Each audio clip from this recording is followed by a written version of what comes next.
try. My memory became much sharper. I remembered more. I've been taking Prevagen for 4 years now. It's a life changer. Prevagen, at stores everywhere without a prescription. Count on CarPros for a stress-free car buying experience, transparent pricing, and great offers like this one. Go all-electric in the award-winning 2024 Kia EV6 Lite with payments of just $199 per month. Visit us, CarPros, Kia, Glendale. If you've been hurt in an accident and you need results, call Sweet James.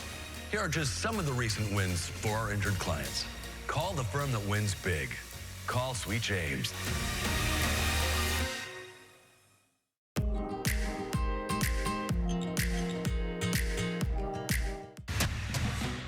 Good morning, I'm Frank Buckley. 3 Metro passengers attacked within 24 hours. The latest incident happening just yesterday. A rider robbed of his cell phone by a suspect carrying a pair of pliers.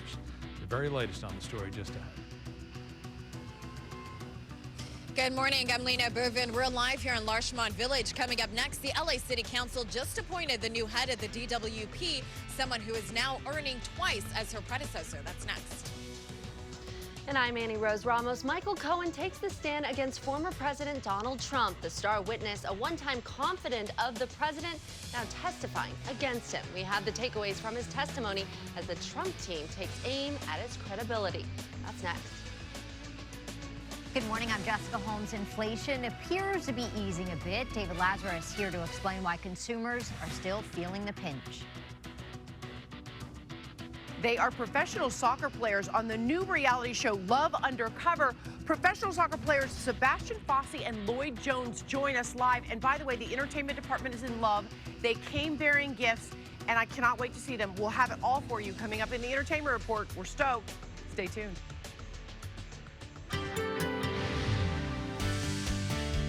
Okay, good morning, everybody. Cloud, fog, and haze gradually lifting, giving way to clearing skies in most areas. Not so much at the beaches quite yet.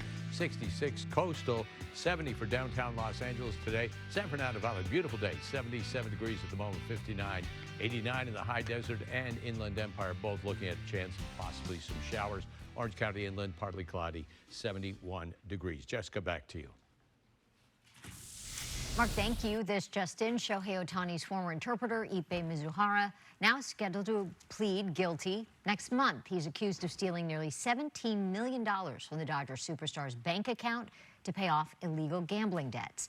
Yesterday, he was arraigned in federal court in downtown Los Angeles. That is where he pled not guilty to federal bank fraud and tax charges. That was just a formality. Future proceedings have been moved to the federal courthouse in Santa Ana. On June 4th, he'll make good on his plea deal with prosecutors to plead guilty to all charges.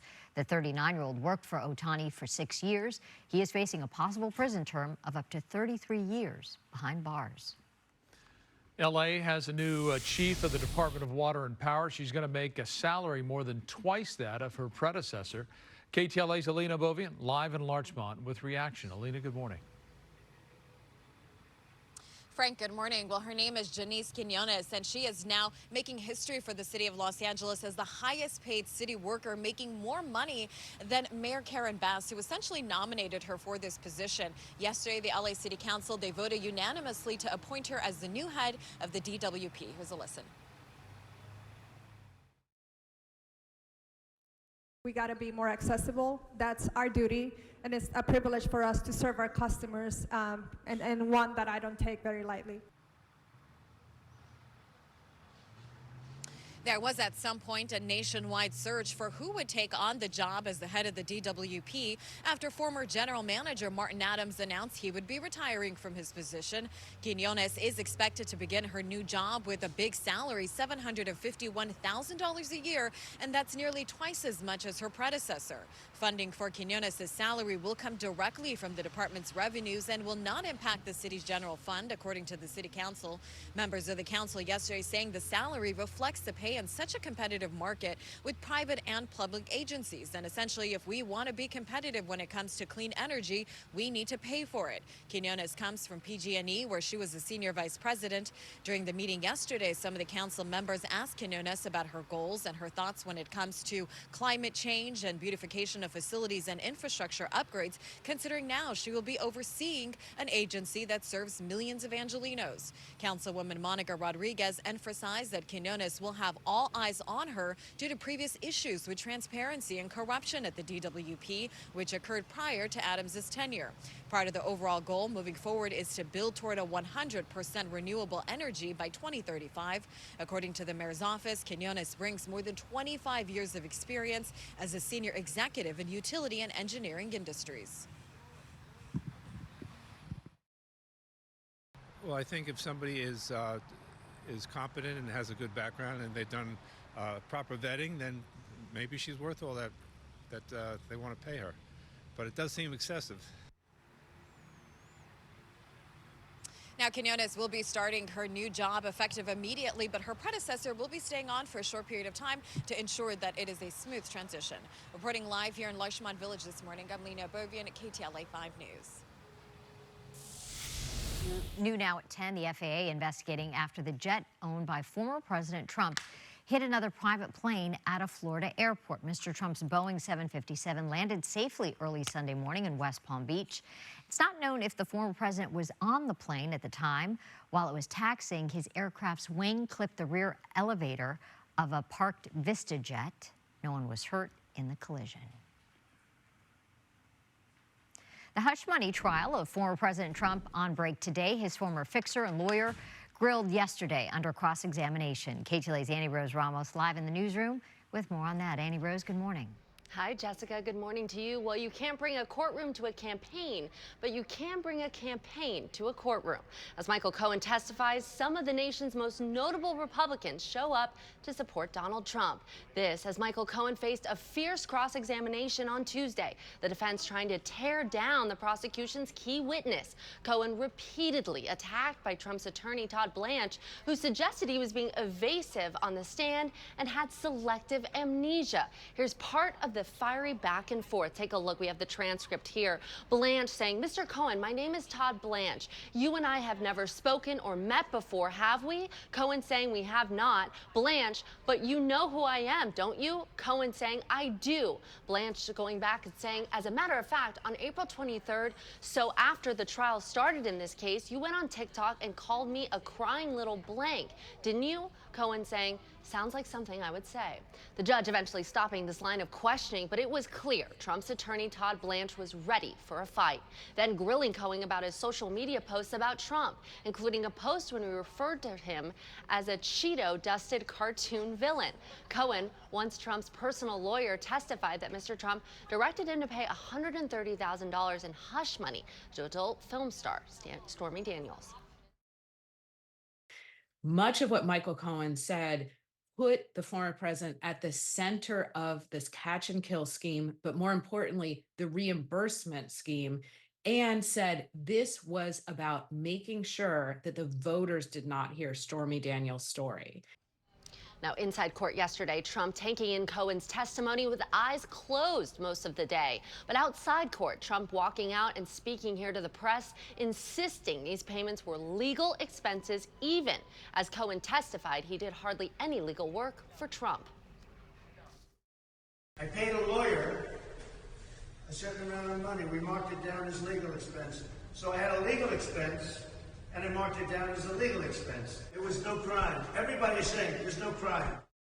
Now, sitting behind Trump in the courtroom wasn't only his family, but some of the most notable Republicans, including former presidential candidate Vivek Ramaswamy, also Senator J.D. Vance of Ohio, and Laura Trump, Trump's daughter-in-law, and the new co-chair of the Republican National Committee, all attending court yesterday, even taping a fundraising video from inside the courthouse for the Trump campaign. Take a listen. We're here in court with President Trump standing with him, but we need you to stand with him too. Go to DonaldJTrump.com, support President Trump in his efforts to win this election. These Democrats are nuts and they must be defeated. Anything you can give would make a world of difference. We are here fighting the good fight. They cannot win. We need your help to make America great again.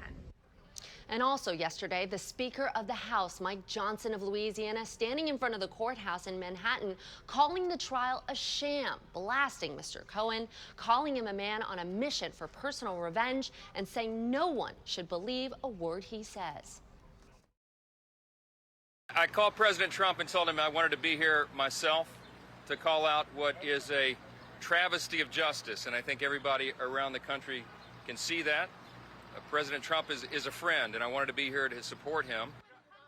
Now, the courtroom is dark today, as it is every Wednesday, but who shows up next is anybody's guess when the court meets on Thursday and the cross-examination of Cohen continues. Reporting live from the newsroom, I'll send it back to you, Frank.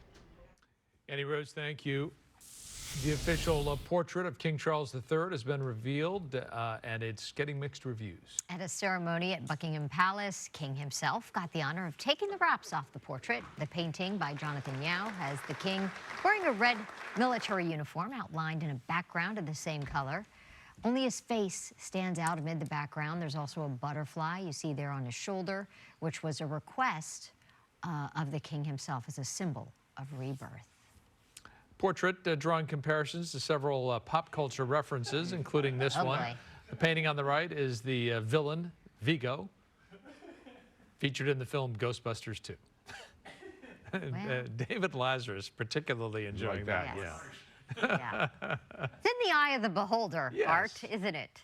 I don't know. It was, as Mark said, there was a lot of red paint. There were no other colors used. Yeah, but I also commented he looks very tanned. But he also has a nice tan. Which is always flattering in a portrait. Oh, yeah.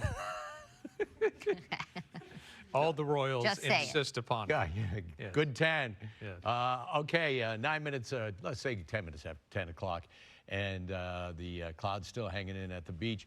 Just poking my head out here in Hollywood. It's still a little on the overcast side, but the sun will start peeking through in the valley and the Inland Empire over the next little while. 60 at the moment. 2 degrees cooler than yesterday at this time. Winds are from the southwest at about 7 miles per hour. On the almanac yesterday, 71, averages 74, 24.